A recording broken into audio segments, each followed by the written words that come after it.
추석 명절을 지나고 있습니다. 오늘 12시 예배 함께한 여러분들 한 사람 한 사람을 주님의 이름으로 사랑하고 축복합니다. 많은 분들이 이제 고향에서 가족들과 함께 이렇게 지나고 계실 텐데 오늘 우리 함께 먼저 인사를 좀 나누고 말씀으로 들어가면 좋겠고요. 먼저 말씀을 나누기 전에 오늘 국악 찬양하는 너무 좋죠. 우리 것은 좋은 것이요. 네. 그리고 아까 10시 예배 때는 잘 못 봤는데 이 한복에 아주 고운 손이 그냥. 네. 우리 교회 국악팀 또 우리 박수영 집사님 함께 찬양해 주셨는데 잠깐 일어나 보실까요? 네. 박수로 축복하고 선교하겠습니다. 네. 고맙습니다. 앉으시고. 자, 우리 모니터 앞에 있는 분들 다 같이 우리 해피 추석 인사하는데 진짜 웃는 모습으로 한번 인사합시다. 같이 시작. 해피 추석. 네. 고맙습니다. 여러분들에게 중요한 광고를 하나 드릴게요. 여러분들이 영상을 통해 보았지만 이제 10년째 우리가 다문화 가족과 함께하는 걷기 대회를 하고 있습니다. 우리가 지난 코로나 기간 동안 우리들이 걸을 수 없었기 때문에 랜선으로 이렇게 이제 각자 자리에서 걷고 또 이렇게 체리 앱이라고 하는 앱을 통해서 우리들이 이렇게 이제 펀드레이징도 하고 다문화 가족을 돕는 일을 했습니다. 이번에 10회째 이 대회는 이제 병행을 합니다. 여러분들 중에 혹시 오프라인으로 참여하지 못하는 분 10월 2일 만나교회 창립 41주년에 12시 예배를 마치고 함께 걷습니다. 참여하기 힘든 분들은 랜선으로 여러분이 참여하실 수 있고요. 체리 앱을 통해서 여러분들이 함께 하실 수 있습니다. 여러분들이 신청하셔야 기념품도 받고 함께 걸을 수 있고요. 교회 홈페이지 이 QR코드 여러분들이 잘 활용하셔서 신청해 주시면 좋고 나가실 때 부스가 준비되어 있으니까 여러분 신청하시면 됩니다. 아무나 다문화 가족이 이번에도 한 500여 명 함께 걷게 될 텐데 하나님께서 교회에 주신 좋은 사명이잖아요. 이 시대에 우리들이 해야 될 일들 또 이 땅에 있는 다문화 가족들 우리들이 품고 함께 살아가야 되는데 좋은 기회를 하나님께서 우리들에게 주셨다고 생각합니다. 여러분들이 같이 참여하셔서 좋은 그런 신앙의 계기로 삼으시면 좋을 것 같습니다. 자, 목요 찬양 예배 계속되고 있습니다. 여러분 목요일 날 오셔서 복음으로 노래하라 이런 주제를 가지고 예배를 드리고 있는데 찬양하고 기도하고 여러분 영적으로 성숙할 수 있는 기회를 잘 삼으시면 좋겠습니다. 자, 나는 그리스도인입니다. 시리즈를 시작한 지가 엊그제 같은데 이제 벌써 오늘 말씀으로 마무리를 합니다. 그리고 다음 주부터 새로운 시리즈가 진행이 되는데 우리 성경 통독하고도 이렇게 비슷하게 가고 있습니다. 12명의 소선지자. 너무 방대한 부분이기 때문에 제가 이렇게 손을 못 대고 있다가 한 3년 정도 제가 이렇게 준비하고 있다가 다음부터 소선지서 12명의 이야기를 함께 나누게 됩니다. 여러분들에게 굉장히 유익한 시간이 될 거고요.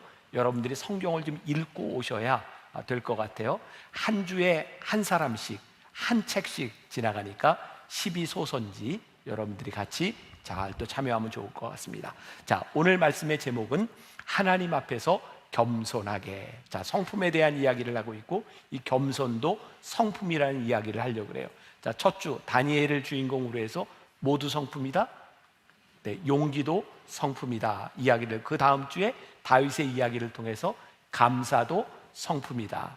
그리고 변화산 새벽기도를 통해서 예수님의 온유함, 온유도 성품이라는 얘기, 또 믿음의 사람들의 이야기를 통해서 믿음도 성품이다. 그리고 지난주에 말씀 기억하세요? 주인공이 누구였죠? 한 사람만 대답을 하시는데 바울, 주제는 기쁨. 네, 제가 그냥 이렇게 이해를 할게요. 자, 그리고 여러분들이 쭉 시리즈로 왔으니까 또 유튜브에 들어가서 이전 것들을 좀 이렇게 봐도 좋을 것 같고 오늘 마지막 하나님 앞에서 겸손에 대한 이야기를 하려고 합니다. 유명한 우리가 알고 있는 간디가 있습니다. 간디에 관한 여러 가지 일화가 있는데 그 중에 하나입니다. 간디가 이 공동체를 만들어 생활을 할 때 영국의 명문대학을 다니던 한 청년이 간디 공동체에 오게 되었어요. 이 청년에게 맡겨진 일은 화장실 변소를 청소하는 일이었습니다. 며칠이 지나서 이 청년이 간디에게 와서 이렇게 이야기를 했다고 합니다. 제가 누군지 안 보이세요? 저는 큰 일을 할 수 있는 사람입니다. 그때 간디가 이렇게 말을 했다고 합니다. 자네가 큰 일을 할 수 있다는 건 다 알아. 내가 모르는 건 자네가 작은 일도 할 수 있는지를 알고 싶은 거야. 아마 우리들 마음 가운데는 그런 생각을 하는 사람이 많을 것 같아요. 내가 큰 일을 할 수 있어. 내가 영화를 찍어도 주연을 할 수 있어. 내가 사업을 해도 나는 돈을 벌 수 있어.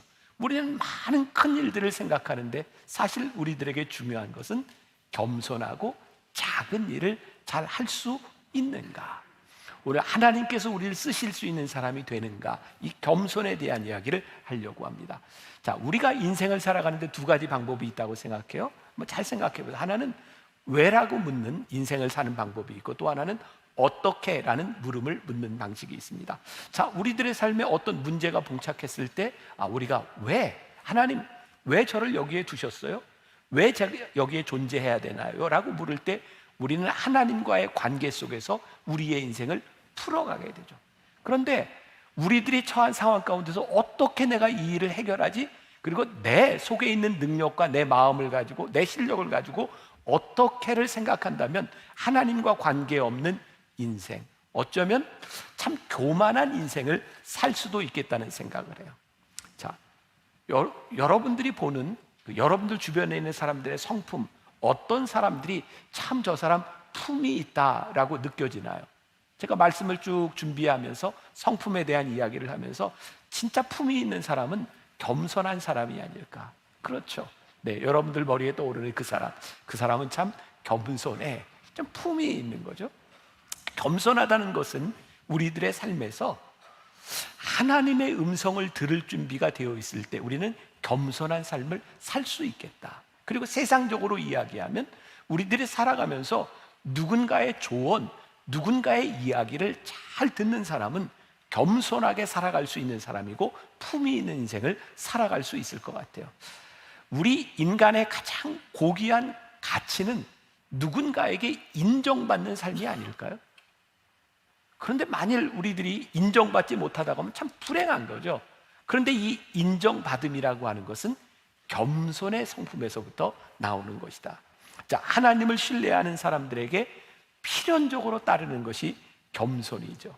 겸손하지 않는 사람들은 그 삶의 문제를 봉착했을 때, 낭패를 볼 때 다른 사람의 말에 귀를 기울이지 않아요. 그럼 우리는 그 사람을 바라보면서 저 사람 참 교만하다, 이렇게 말을 합니다. 자, 여러분들께 분위기를 좀 제가 풀어주기 위해서 조크를 하나 하려고 하는데 어떻게 생각하세요? 괜찮아요? 자, 조크를 듣는 여러분들의 표정을 잘 관리를 하셔야 됩니다. 네. 옛날 어떤 충청도에서 있었던 일입니다. 우리나라 이게 초창기에 선교사들이 많이 들어올 때 외국인 선교사님들, 이렇게 이제 한국말을 잘 못하는 그 영어권에 있는 선교사님들이 들어왔죠. 어떤 충청도에 한 선교사님이 이발소에 들어가서 이발을 하려고 이렇게 들어갔어요.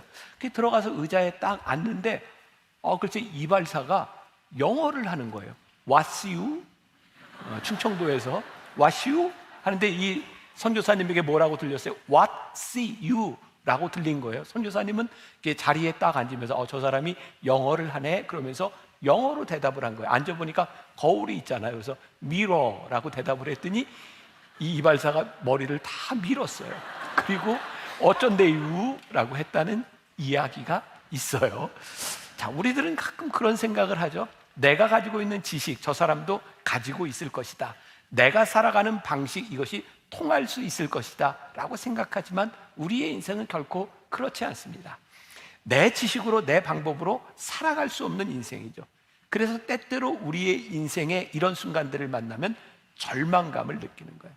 자, 여러분들의 삶에도 절망감을 느꼈던 순간들이 있죠. 이건 내 방법으로 통하지 않아. 내 생각하고는 여전히 다르다고 생각하는 거죠. 그게 사실은 우리 인생인 거예요. 그러니까 저나 여기 있는 사람들이나 우리의 인생, 우리 인간의 실존이라고 하는 것은 뭐냐? 절망감을 느낄 수밖에 없는 인간, 그것이 우리 인간의 실존이에요. 여러분, 성경에 보면 아무 문제가 없는 정말 완성된 사람을 하나님이 쓰시지 않더라고요. 하나님이 쓰시는 사람을 보면 완성된 어떤 사람이 아니라 부족한 사람을 들어서 하나님께서 만들어 가시고 다듬어 가시는 것을 보게 됩니다. 그러니까 우리들이 신앙적으로 이야기할 때 우리들의 삶의 어려움을 만나는 것, 절망을 느끼는 건 전혀 하등의 문제가 되지 않는 거예요. 그러면 우리들에게 중요한 건 뭐예요? 왜 하나님 나를 이곳에 두셨어요? 왜 우리로 하여금 이 길을 걷게 하셨어요? 이 신앙적인 물음이 우리들에게 필요한 거죠. 자, 신명기 8장 2절, 오늘 우리가 읽은 본문 말씀 같이 한번 봅니다. 한 목소리로 시작. 내 하나님 여호와께서 이 40년 동안에 내게 광야길을 걷게 하신 것을 기억하라. 이는 너를 낮추시며 너를 시험하사 내 마음이 어떠한지 그 명령을 지키는지 지키지 않는지 알려 하심이라. 오늘 말씀에 보니까 그렇구나. 하나님께서 이스라엘 백성으로 하여금 40년 광야를 걷게 하신 이유가 그들로 하여금 낮추시며 그들의 마음이 어떠하신지 보기 위하여 그들로 하여금 광야의 길을 걷게 하셨구나. 그리고 이 말씀을 우리들의 삶에 그대로 적용한다면 오늘 여기 말씀을 듣는 여러분들 가운데 내 인생이 광야 같아, 이 황량한 곳을 지나가고 있어 라고 생각하는 분이 있다면 성경은 우리들에게 뭐라고 말씀하세요? 내가 너로 하여금 그 길을 걷게 한 이유가 있어. 너로 하여금 낮추고 이 길을 통하여 너희들이 하나님 앞에 어떤 존재인지를 보기 위하여 내가 너로 하여금 이 길을 걷게 하는 거야. 그때 우리가 걷고 있는 이 인생의 광야가 의미를 가지기 시작해요. 하나님 왜 우리를 여기에 있게 하셨는지 그 의미에 대하여 우리들이 답하기 시작하는 거죠. 하나님은 우리 인간의 본성, 우리의 실존을 너무나 잘 알고 계셨어요. 우리들의 인생에 문제가 없으면 철저히 자기중심적이고 얼마나 교만한 인간이 될 수 있는지를 알고 계셨어요. 참으로 신기한 것은 우리들의 인생에 낮아짐의 시간이 깊어질수록 우리는 하나님의 은혜를 경험하게 된다는 거예요. 참 놀랍죠? 낮아짐 가운데서 우리가 하나님의 은혜를 깨닫게 된다는 것이 말입니다. 하나님은 하나님의 백성을 만들어가는 이 길 가운데서 이스라엘 백성으로 하여금 낮추는 일들을 하셨어요. 자, 오늘 이 신명기 8장 말씀, 모세가 이스라엘 백성들에게 하고 있는 이 말이 언제 들려진 것인지 그 배경을 우리들이 아는 것이 굉장히 중요해요. 이 말씀, 신명기 말씀은 이스라엘 백성들이 40년 광야 생활을 마치고 이제 가나안 땅에 바로 들어가기 전에 모세가 이스라엘 백성들에게 이야기하는 거예요. 이제 고생 끝, 이제 우리는 가나안 땅으로 들어갈 거야. 요 순간에 이야기하는 거예요. 자, 오늘 우리가 읽었던 말씀 신명기 8장 14절을 한번 봅니다. 14절 우리 초반부에 저기 보겠습니다. 같이 시작.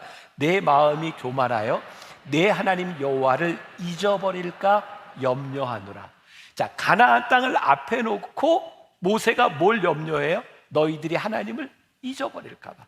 근데 하나님을 잊어버리는 순간이 어디예요? 고생이 끝나고 그들이 풍성해지는 순간에 하나님을 잊어버릴까 염려해서 이 말을 쓰고 있는 거예요. 자, 리빙 바이블, 영어 성경 중에 한 버전인데 리빙 바이블에 보면 이 부분을 이렇게 표현을 하고 있더라고요. That is the time to watch out. 이때가 언제예요? 이 시간이 언제냐면 너희들이 조심해야 될 때다. Watch out. 너희들이 조심해야 될 때다. 뭐예요? 너희들이 이제 풍성해지는 이 시기에 너희들이 조심해야 되는데 뭘 조심해요? 여호와를 잊어버릴까 봐.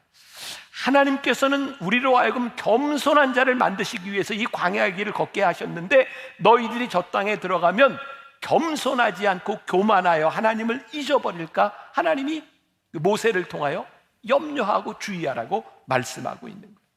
자, 제가 말씀을 준비하면서 제가 원고를 써놓고 어제 새벽에 제가 또 원고를 쭉 내려가는 동안에 그런 것을 이제 생각하게 되었어요.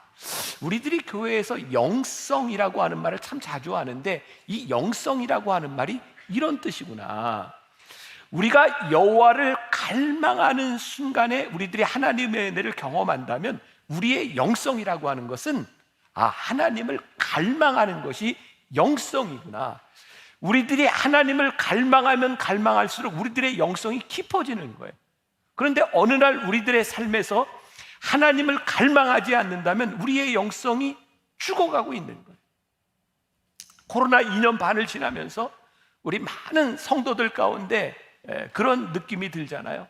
그래, 이제 교회에 나오지 못하니까 우리들이 미디어로 예배 드릴 수 있어. 이 시간에도 미디어로 예배 드리는 분이 있어요.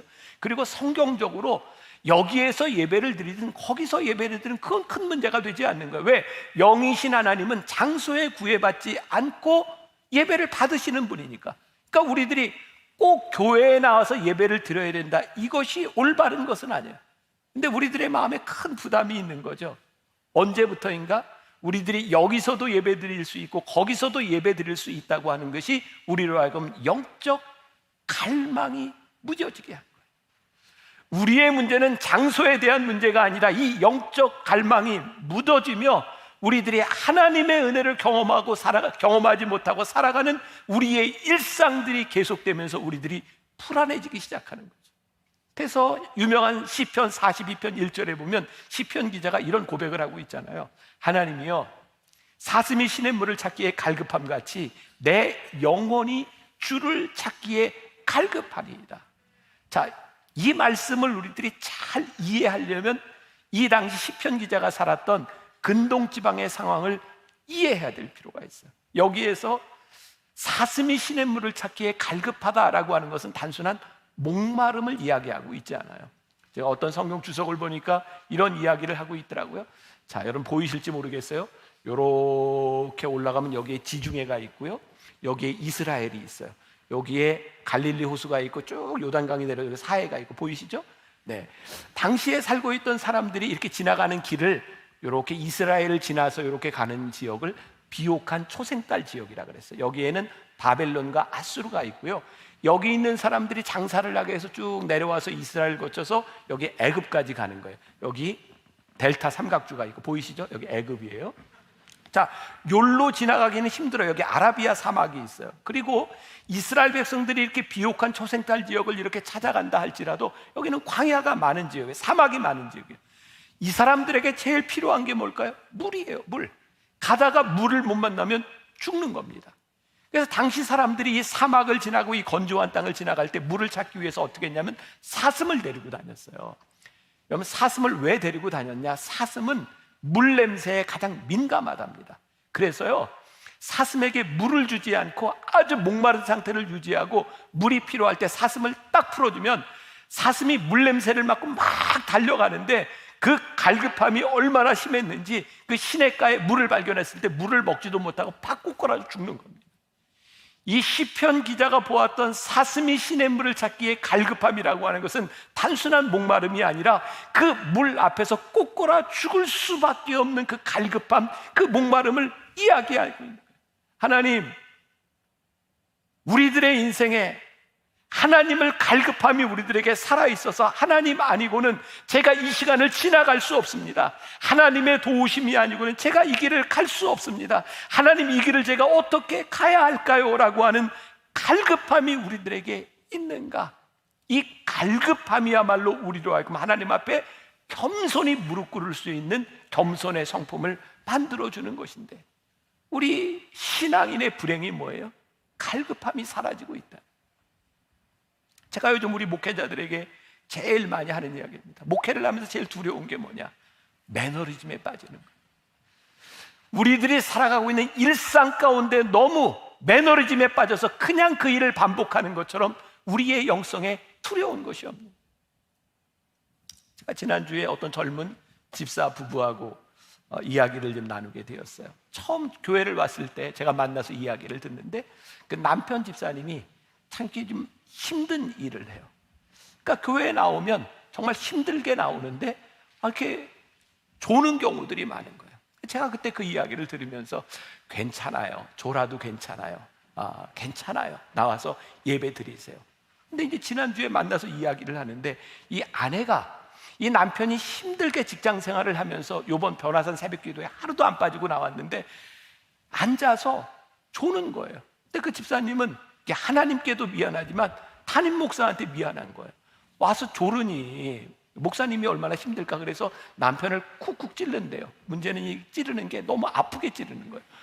그러니까 남편이 졸다가 깨는 게 아니라 화가 나는 거예요. 이 여자가 지금 너무 하는 거 아닌가. 근데 저에게 그런 얘기를 하는 거예요. 당신한테 목사님이 조라도 된다라고 한 의미는 힘들게 생활하고 와서 그리고 예배 드릴 때 그 졸음을 참다가 조는 모습, 그거 괜찮다고 한 거지, 와서 힘들다고 졸 때마다 잠을 영접하는 걸 목사님이 허락한 게 아니야. 그래서 쿡쿡 찌른다는 거예요. 제가 그 이야기를 들으면서 그래요, 우리들이 인생을 살아갈 때 힘들고 어려운 일이 얼마나 많아요. 졸 수 있고 또 우리들이 조금 나태해질 수 있고, 그런데 그게 우리들에게 습관화가 되고 매너리즘이 돼서 우리들에게 갈급함이 사라지는 건 정말 무서운 일이라는, 오늘 우리의 신앙에 이 갈급함이 사라지는 것처럼 우리 신앙인들에게 두려운 일이 없는 거예요. 그래서 하나님께서 우리를 어디로 내모세요? 광야로, 우리의 성품을 훈련시키는 광야로 우리를 내모실 때가 있는 거예요. 자, 다시 신명기 8장 2절에 보니까 이 40년 동안에 내게 광야의 길을 걷게 하신 것을 기억하라. 내 마음이 어떠한지 그 명령을 지키는지 지키지 않는지 알려 하심이라. 그래, 하나님께서 광야에서 우리의 마음을 시험하셨구나. 그런데 이 광야가 어떤 광야냐면 신명기 8장 15절에 보니까 이렇게 표현이 되어 있어요. 너를 인도하여 광대하고 위험한 광야, 곧 불뱀과 전갈이 있고 물이 없는 간조한 땅을 지나가게 하셨으며, 이 광야에 대해서 뭐라고 얘기했냐면 광대하다. 이 광대하다고 하는 의미는 무엇일까요? 저는 광야 사막에도 몇 번 가봤어요. 거기에 사막에 가보면 진짜 모래만 있고 동서남북 아무것도 없어요. 이런 상상을 해봅시다. 우리가 광야에 있는데 옆에 지금 산도 있고 건물도 있고, 그래서 저 뒤에 누가 딱 뛰쳐나와서 나를 도와줄지도 몰라.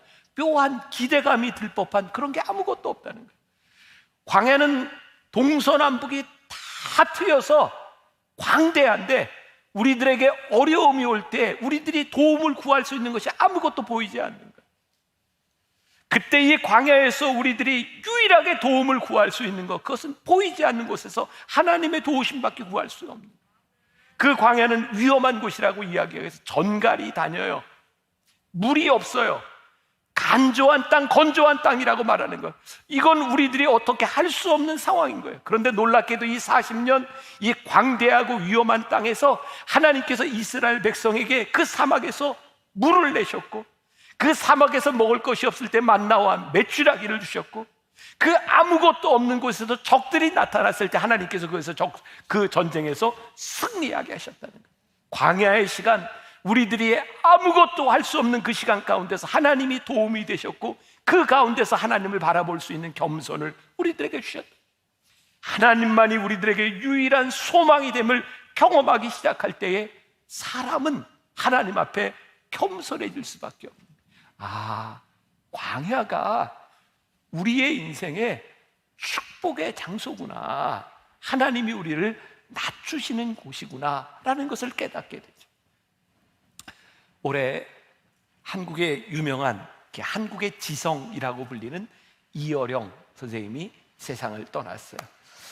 이분에 대하여 표현하는 것 중에 그런 표현이 있었어요. 철갑의 논리로 무장하고 기독교에 대하여 비판을 서슴지 않았던 분이 이어령 선생님이죠. 근데 이분이 오래전이죠. 그 온누리 교회에서 일본 사람들을 위해 러브 소나타라고 하는 선교 프레건을 할 때 거기에 가서 그 동경에 있는 프린스 파크라고 하는 호텔에서 돌아가신 하용조 목사님께 세례를 받았어요.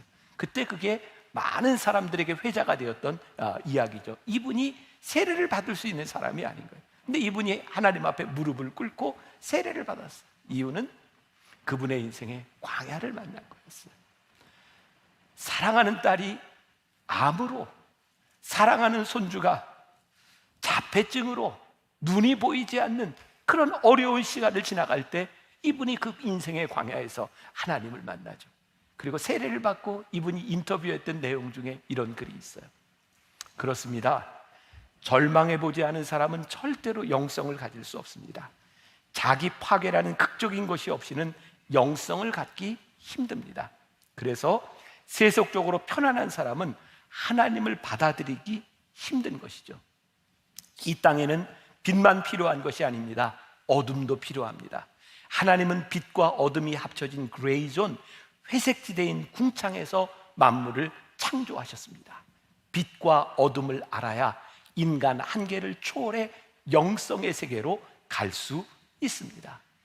이어령 선생님은 자신의 젊었을 때 사진과 지금의 사진을 보면서 달라 보이지 않냐고 말을 해요. 옛날에 썼던 글과 지금의 글이 달라지지 않았느냐고 말을 해요. 그는 교만한 현자에서 겸손한 현자가 되었어요. 그리고 그분이 썼던 책, 아주 유명한 시가 있죠. 어느 무신론자의 기도. 일부분을 읽어드릴게요. 하나님, 나는 당신의 제단에 꽃 한 송이, 촛불 하나도 올린 적이 없으니 날 기억하지 못하실 것입니다. 그러나 하나님, 모든 사람이 잠든 깊은 밤에는 당신의 낮은 숨소리를 듣습니다. 그리고 너무 적적할 때 아주 가끔 당신 앞에 무릎을 꿇고 기도를 드립니다. 좀 더 가까이 가도 되겠습니까, 하나님? 당신의 발끝을 가린 성스러운 옷자락을 때 묻은 이 손으로 조금 만져봐도 되겠습니까? 그리고 그 손으로 저 무지한 사람들의 가슴 속에서도 풍금 소리를 울리게 하는 한 줄의 아름다운 시를 쓸 수 있도록 허락해 주시겠습니까? 교만한 현자가 아니라 겸손한 현자가 되어 하나님 앞에 무릎을 꿇는 겸손한 사람의 모습을 봐요. 이분에게 광야가 없었더라면, 광야의 훈련의 장이 없었더라면 겸손할 수 있었을까? 광야에서 우리들이 무릎을 꿇고 하나님 앞에 겸손해져야 되는 이유, 하나님이 우리를 낮추시는 이유가 있다는 거예요. 오늘 말씀을 이렇게 준비하면서 이 말씀에 여기까지의 이 이야기를 그냥 하나로 딱 압축해 놓은 찬양이 하나 있더라고요. 왜 나를 깊은 어둠 속에 홀로 두시는지, 어두운 밤은 왜 그리 길었는지, 나를 고독하게, 나를 낮아지게, 세상 어디도 기댈 곳이 없게 하셨네. 우리 아는 분들 같이 한번 불러봐도 좋을 것 같아요. 왜 나를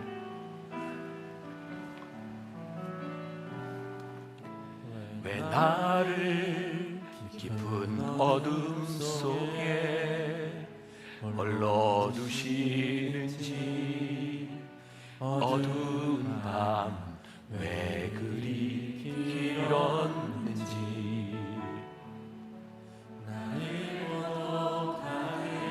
나를 낮아지게, 세상 어디도 기댈 곳이 없게 하셨네.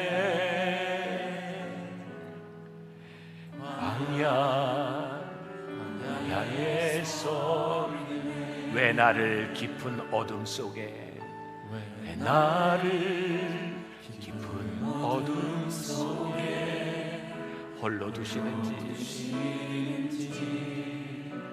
어두운 밤 왜 그리 길었는지, 나를 고독하게, 나를 낮아지게, 세상 어디도 기댈 곳이 없게 하셨네.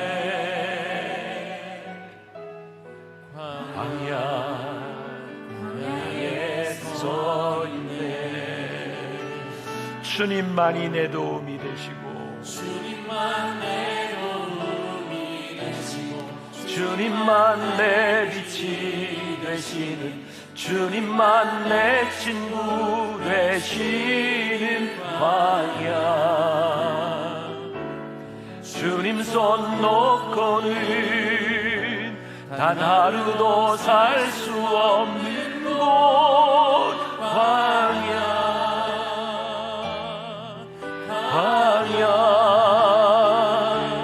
주께서 나를 사용하시며 나를 더 정결케 하시려 나를 택하여 보내신 그곳 광야. 성령이 내 영을 다시 태어나게 하는 곳 광야. 광야에서 주님만 내 도움이 되시고 주님만 내 도움이 되시고 주님만 내 빛이 되시니 주님만 내 친구 되신 광야.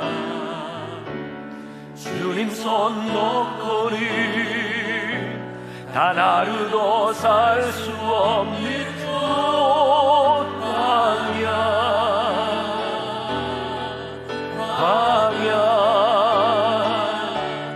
주께서 나를 사용하시며 나를 더 정결케 해 하시며 나를 택하여 보내신 그곳 광야 성령이 내 영을 다시 태어나게 하는 곳 광야에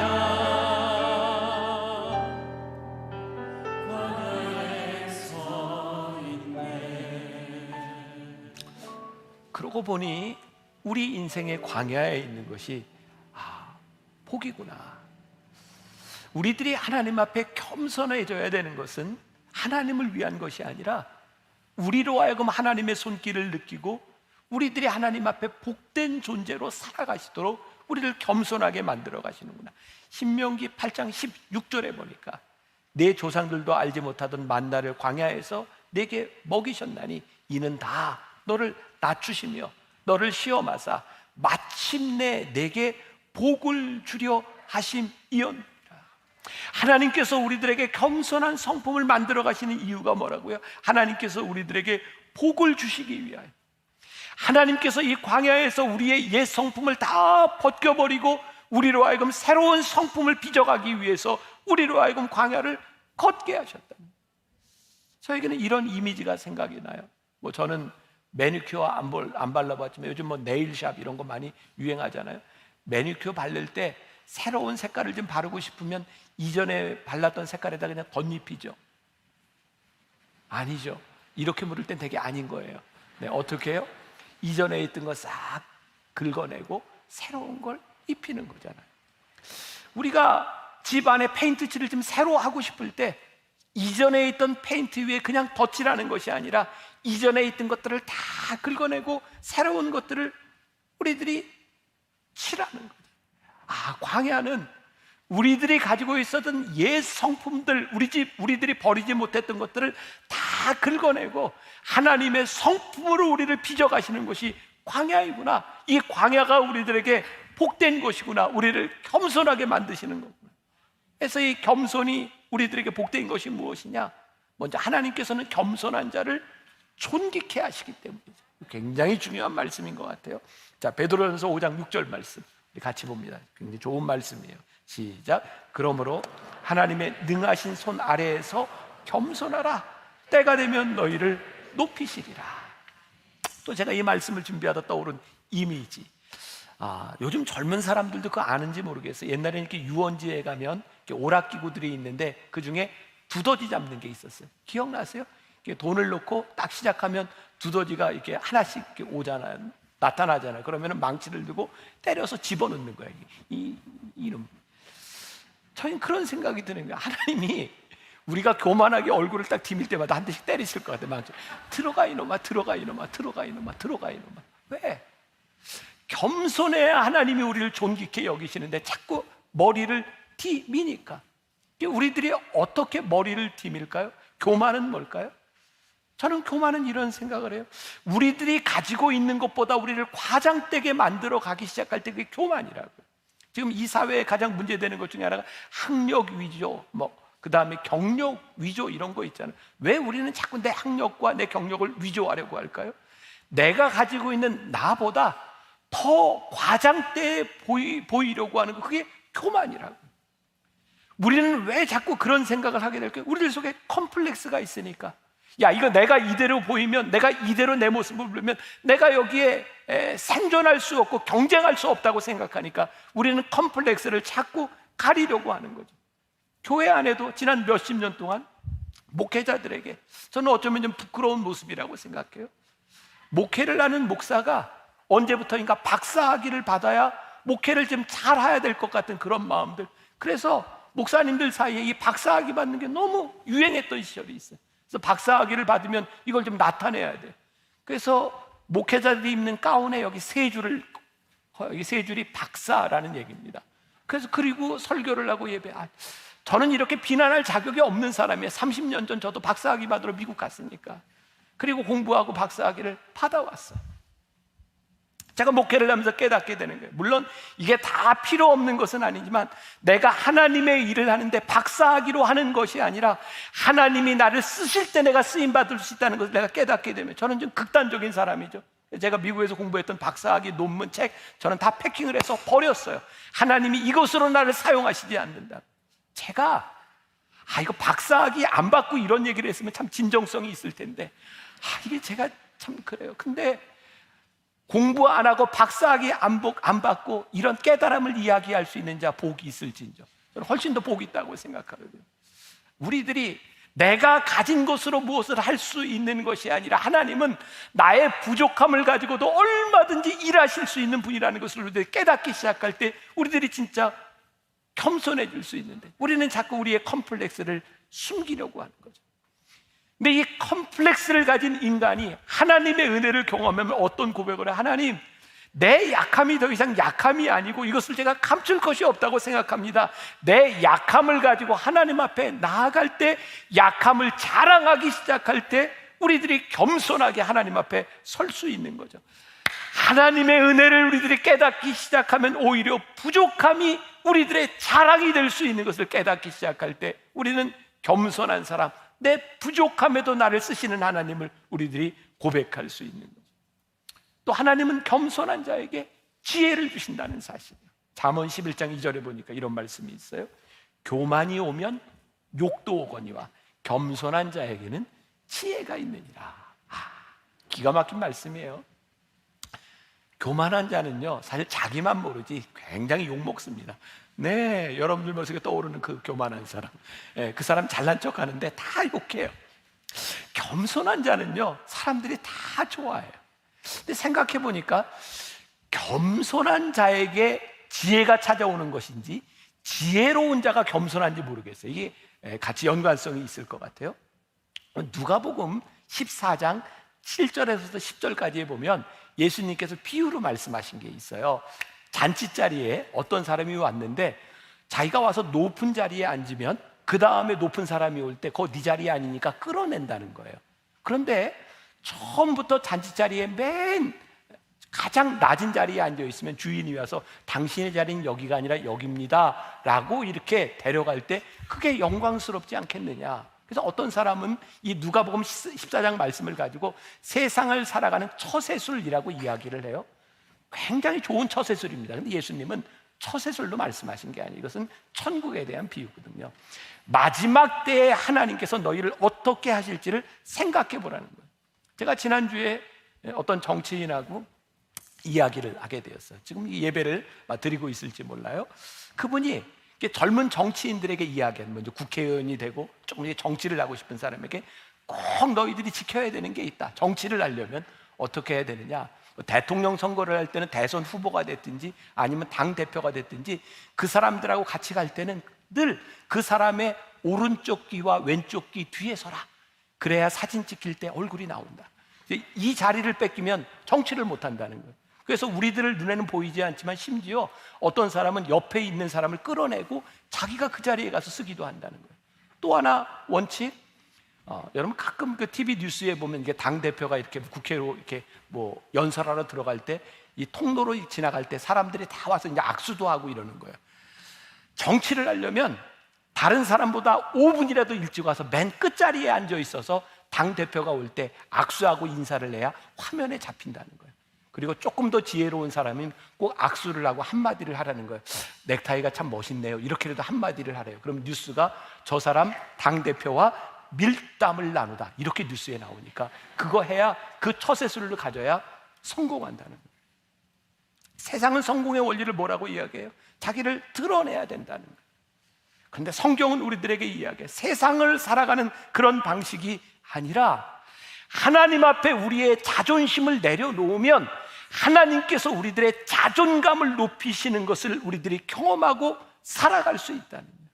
우리는 세상의 논리로 살아가는 사람들이 아니라, 세상의 방법으로 살아가는 사람들이 아니라 하나님께서 우리를 낮추시는 그 비밀과 하나님께서 우리를 겸손하시게 하는 그 이유를 알고 살아가는 사람들인 거예요. 하나님께서 우리의 자존감을 높여주실 때 이것은 교만이 아니라 하나님이 우리를 세워주시는 것을 경험하게 된다는 거예요. 그래서 하나님을 믿는 여러분들, 하나님의 사람들이요, 조급해하지 말라는 거예요. 하나님께서 겸손한 자 때가 되면 하나님이 높이시니 조급해하지 말고 하나님 앞에 우리의 자존심을 내려놓고 우리를 올려주시는 하나님을 기대하라는 거예요. 그게 참 우리가 외주를 타는 것 같아요. 여러분은 겸손하십니까? 진짜 겸손해서 예, 저는 겸손합니다. 그런 사람들이 저 교만 이렇게 이야기를 해요. 그러니까 뭐가 교만이고 뭐가 겸손인지 참 힘이 드는 부분이에요. 그런데 우리들이 하나님 앞에 우리들의 자존심을 내려놓을 때 우리들이 겸손한 사람입니다.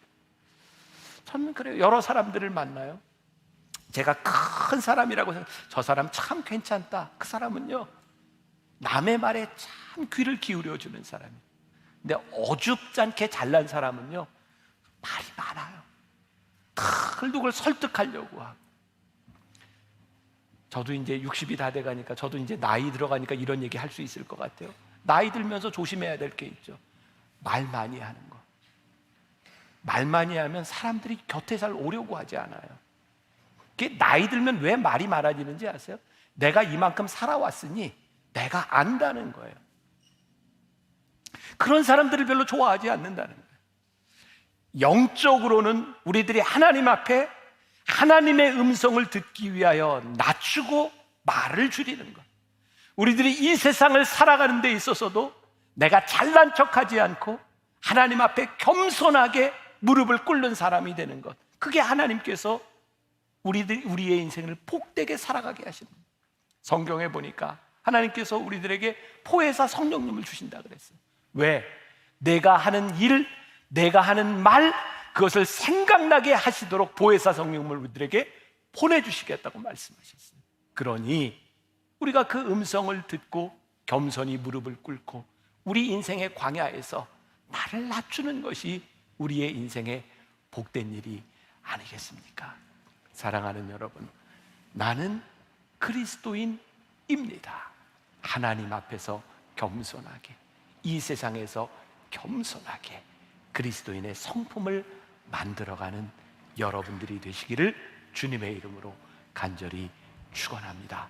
자, 오늘 말씀을 마무리하면서 우리 조금 아까 불렀던 찬양, 왜 나를 깊은 어둠 속에 홀로 두시는지, 혹시 여러분들 가운데 이 광야에 있는 분이 있다면 낮아지는 축복을 경험할 수 있기를 간절히 소원하고, 내가 이쯤 됐다고 생각하는 교만함이 우리의 마음 가운데 자리 잡았다면 하나님 앞에 다시 한번 겸손하게 내려놓을 수 있는 사람이 될 수 있도록 우리 함께 찬양합시다.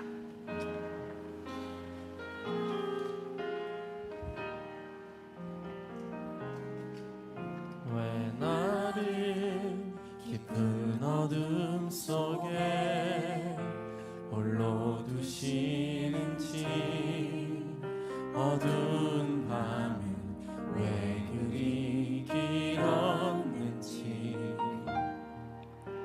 나를 고독하게, 나를 낮아지게, 세상 어디로 기댈 곳이 없게 하셨네.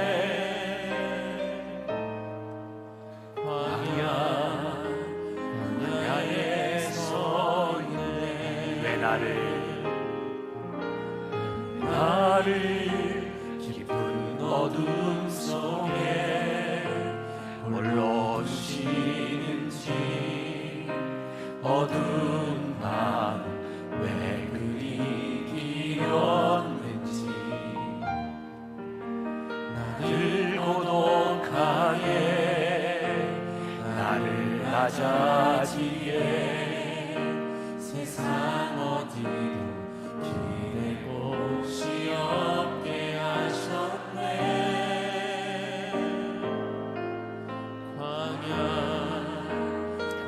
광야에 서 있네. 주님만 내 도움이 되시고, 주님만 내 빛이 되시니, 주님만 내 친구 되시는 광야.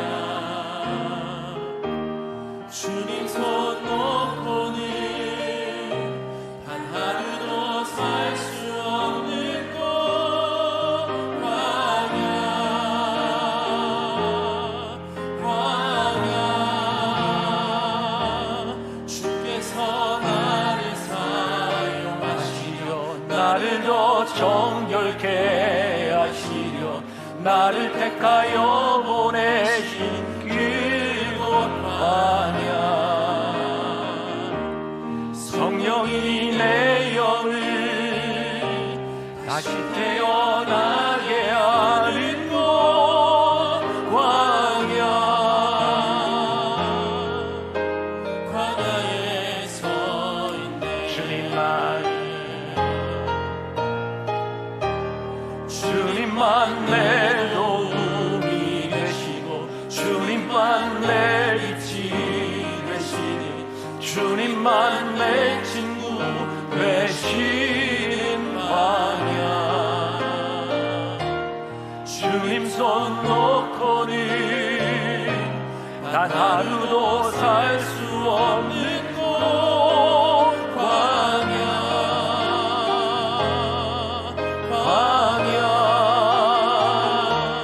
주께서 나를 사용하시려 나를 더 정결케 하시려 나를 택하여 보내신 그곳 광야 성령이 내 영을 다시 태어나게 하는 곳 광야에 서 있네. 하나님, 오늘 예배하는 귀한 믿음의 사람들 가운데 하나님, 왜 나를 이 광야에 두셨는지, 왜 나로 이 어두운 곳에 있게 하셨는지, 왜 나로 이 고독한 곳에 홀로 있게 하셨는지 이해할 수 없다고 생각하는 사람이 있습니까? 하나님이 우리를 이곳에서 낮추시고 하나님의 사람으로 만드시는 이유는 우리들에게 복을 주시기 위함이라고 말씀하셨습니다. 지혜로운 자, 겸손한 자들이 되게 하여 주옵시고, 하나님 앞에서 우리들의 입술을 다물고 하나님이 말씀하시는 것, 하나님이 인도하시는 것에 귀 기울일 수 있는 복된 하나님의 사람들이 되게 하여 주옵소서. 지금은 우리 주 예수 그리스도의 은혜와 하나님 아버지의 무한하신 사랑과 성령의 인도하심, 우리의 인생의 광야 한가운데서 우리의 몸을 낮추고 무릎을 꿇고 겸손하게 하나님 앞에 나아가며 이 믿음을 가지고 세상으로 나가는 당신의 사랑하는 모든 백성들 위해 지금부터 영원까지 함께 하시기를 간절히 축원하옵나이다. 아멘.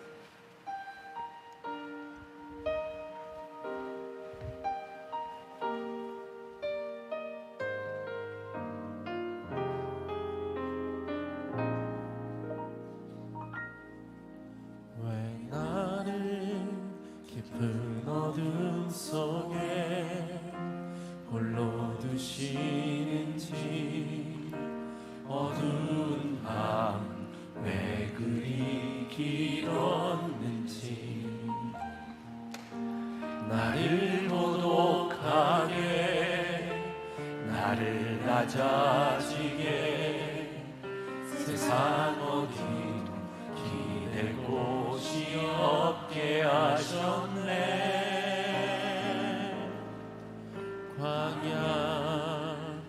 광야에 서 있네. 왜 나를 깊은 어둠 속에 홀로 두시는지, 어두운 밤 왜 그리 길었는지, 나를 고독하게 나를 낮아지게 세상 어디 기댈 곳이 없게 하셨네.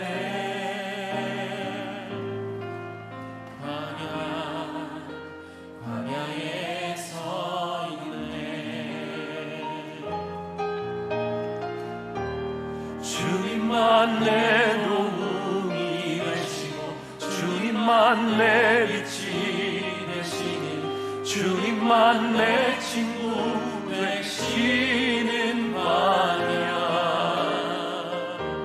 주님 손 놓고는 단 하루도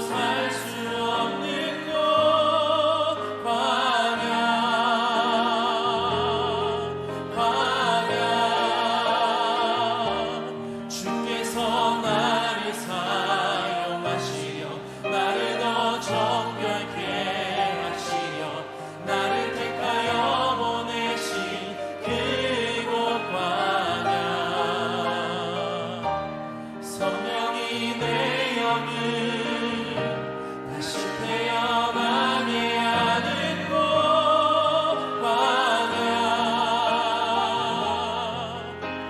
광야에 서 있네. 주님만 내 도움이 되시고 주님만 내 빛이 되시니 주님만 내 친구 되시는 광야 주님 손 놓고는 단 하루도 살 수 없는 곳 광야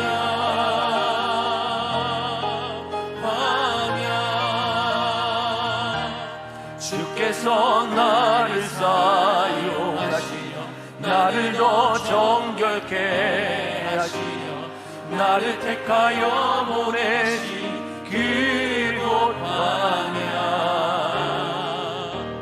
성령이 내 영을 다시 태어나게 하는 곳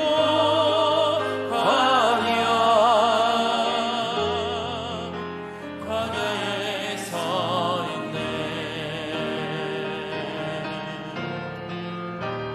주님만 내 도움이 되시고 주님만 내 빛이 되시니 주님만 내 친구 되시는 광야 주님 손 놓고는 단 하루도 살 수 없는 곳 광야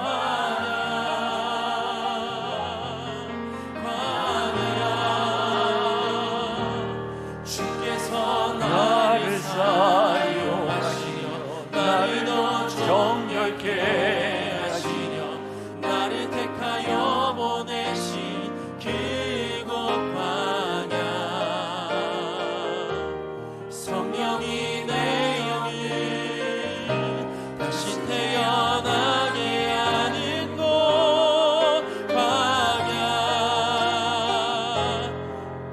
광야에 서 있네. 주님만 내 도움이 되시고 주님만 내 빛이 되시니 주님만 내 친구 되시는 광야 주님 손 놓고는 단 하루도 살 수 없는 곳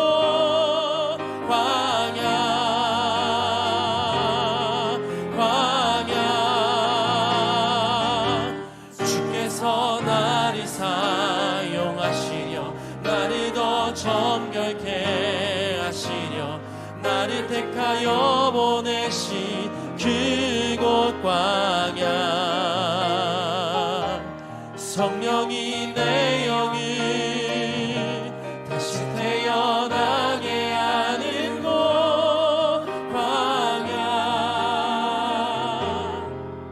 광야에 서 있네. 왜 나를 깊은 어둠 속에 홀로 두시는지 어두운 밤은 왜 그리 길었는지 나를 고독하게 나를 낮아지게 세상 어디도 기댈 곳이 없게 하셨네.